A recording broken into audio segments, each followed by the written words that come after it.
Yeah, I'm Greg. And I'm Billy. And we're the Fuji Guys. Listen, this is a really exciting video. It's the first look at our premier compact camera called the X100.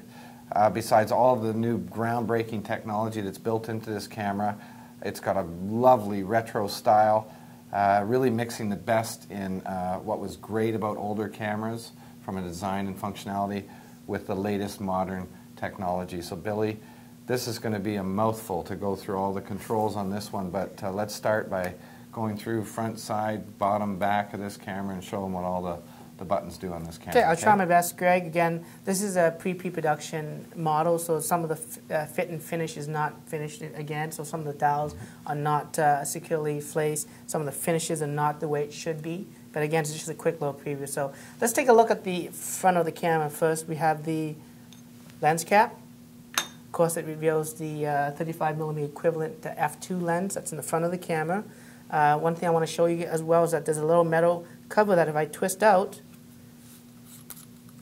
basically it's actually a thread which allows you and allows you to place an adapter that allows you to put either filters, a 49mm filter, or even attach a lens hood on top of the camera. There is a proprietary lens hood that will... Both that we offer with the camera. So that's just a quick look there in the front. We also have the manual focus, which is a fly-by-wire focusing system. We have the aperture ring in the front there. So it starts off at A, which is basically automatic, and then we have the various apertures ranging from 16 to f2. Then we have the AF assist lamp. Then we have a little lever, and that's something interesting because that's a lever that switches the camera from its optical viewfinder to an electronic viewfinder. So one of the coolest features of this camera is really the hybrid viewfinder system that's on it, and you push that one way to switch it from optical to electronical. Beside that, we have basically two microphone inputs, left and right, which is stereo mic because the camera does offer HD video recording with stereo sound. We got a built-in flash, which is actually really useful for this type of camera because you want to be as compact as possible when you want to take pictures. And there's certain situations where you really do need to have the flash, even though it might not be the strongest. Of course, that's sort of the viewfinder in the front there. It's right now closed because the camera's off, and I'll show you later when that slides down so that you can see an optical view of it.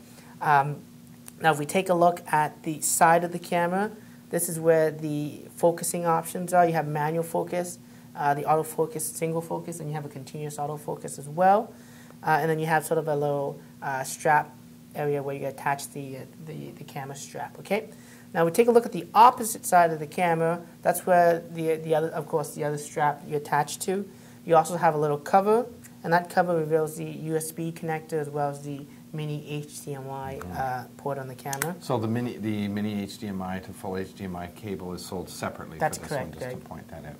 Okay, so now if we take a look at the top of the camera, some pretty interesting look at it. If I'm looking for you guys, we have, of course, the hot shoe, and for the very first time, we're offering a full TTL support. We do offer two optional TTL external flashes for you, a little mini one that allows you just to bounce the flash, and a little bit more stronger and larger one that allows you to also bounce and twist the flash. We have the mode dial, the shutter dial, the shutter speed dial. So on A, and if the aperture is on A, then it's going to be basically in program auto, it's automatic. We take the aperture away from A, becomes aperture priority.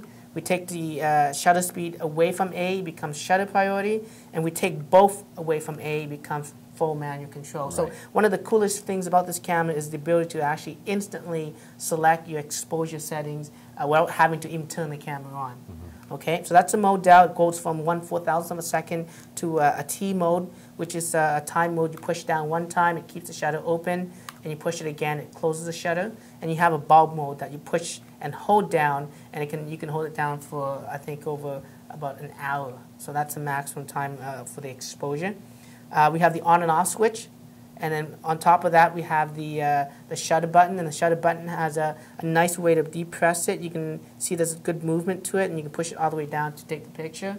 On top of that shutter button, there's also a little thread to put in a cable release, the manual cable release. Good old manual threaded cable release. That's excellent. We have the exposure control, so the ability to do exposure compensation again on a dial without physically having to go to any menu systems, which is one of the best selling features of the camera.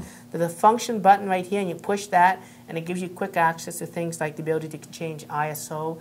You can also it defaults to ISO controls, but you can also change it to have things like the depth of field display, the access to the movie mode, and some other ISO and dynamic range controls and stuff like that. So you have a lot of access via the function button. So that's just a quick look at the top of the camera. Now, if we take a look at the bottom of the camera, if you notice the shutter, the tripod mount it's a metal tripod mount, and it's really located near the center of the camera. Beside it, there's a little speaker. And then, of course, we have the battery cover. And the battery cover itself reveals where we put the NP95 battery in. So I'm just going to make sure I'm putting it in the right way. And, of course, it also takes an SD card. And, of course, just because of the size of the sensor and the megapixels of the camera and the speed that's needed. Raw file shooting. The raw file shootings, it supports not just SD and SDHC cards, but also the new SDXC cards. Yeah, right. I just got a standard SD card I'm just going to pop in for now. Okay, I'm just going to close that. And that's really just the bottom of the camera itself. Again, the bottom finish, the top finish, a nice little magnesium alloy feel to it. It's really, really very shows solid. the quality of the camera. We take a look now at the back of the camera. This is where a lot of the bulk of the function is. As you can notice, first thing I'm going to take a look at to the top left is the viewfinder. So that viewfinder is an optical viewfinder, but it also can be switched, like I said, to electronic viewfinder. Right beside it, you have a diopter adjustment. Okay, and to the right of it, you actually have an eye sensor. So you can set up the display to show the LCD screen on the back, which is a high-resolution LCD, the electronic optical viewfinder on the back, which is, again, another high-res, over about 1 million dots per inch, so really high quality. And then you have the mode by pushing the view mode again, the ability to use the eye sensor. So it jumps from the LCD to the viewfinder when you stick your eyes in that. Love it. Okay. There's a little command dial here, and that really is your access to the function button that allows you to select the ISO. If it defaults to ISO, of course, you can change it to do other things. You have a little display side on the camera here where you have access to the playback button, the auto exposure button, which gives you quick access to change things like the metering system, so from matrix metering to spot metering to average metering.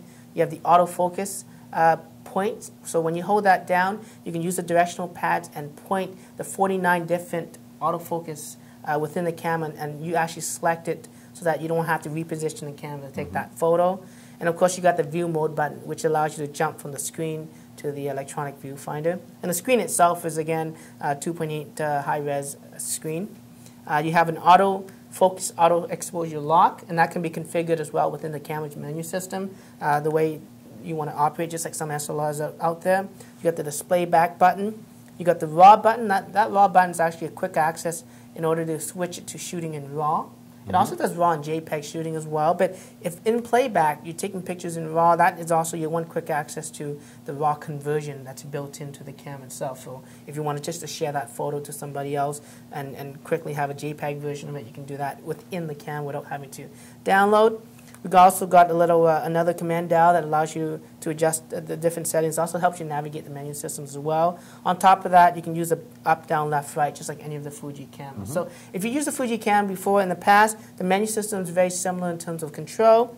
Again, it has quick access to the macro, the flash, the white balance options. There's also a quick delete and playback mode, and this is what we call a drive mode. And with the drive mode, it actually allows you to choose a different continuous shooting options like dynamic range bracketing. It takes 3 shots, or even a film bracketing where it shoots something like Velvia and Provia and then just Astia. And then there's a little LED button on the back there. That's just an indicator lamp that sort of tells you, as it writes to the actual card itself. So you notice if it's busy, then it's busy writing to the camera. So that's just a really quick look at this camera. And I'm sure we're going to have more videos in depth on some of the functionalities, especially the viewfinder of the cameras. One last thing I want to show you too, I guess, is if I can turn the camera on.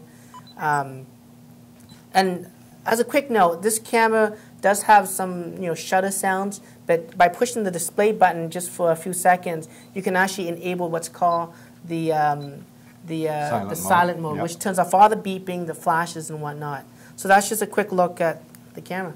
Wow, that is impressive. And like I said, that was a mouthful. So thank you, Billy. And until the next video, I'm Greg. And I'm Billy. And we're the Fuji Guys.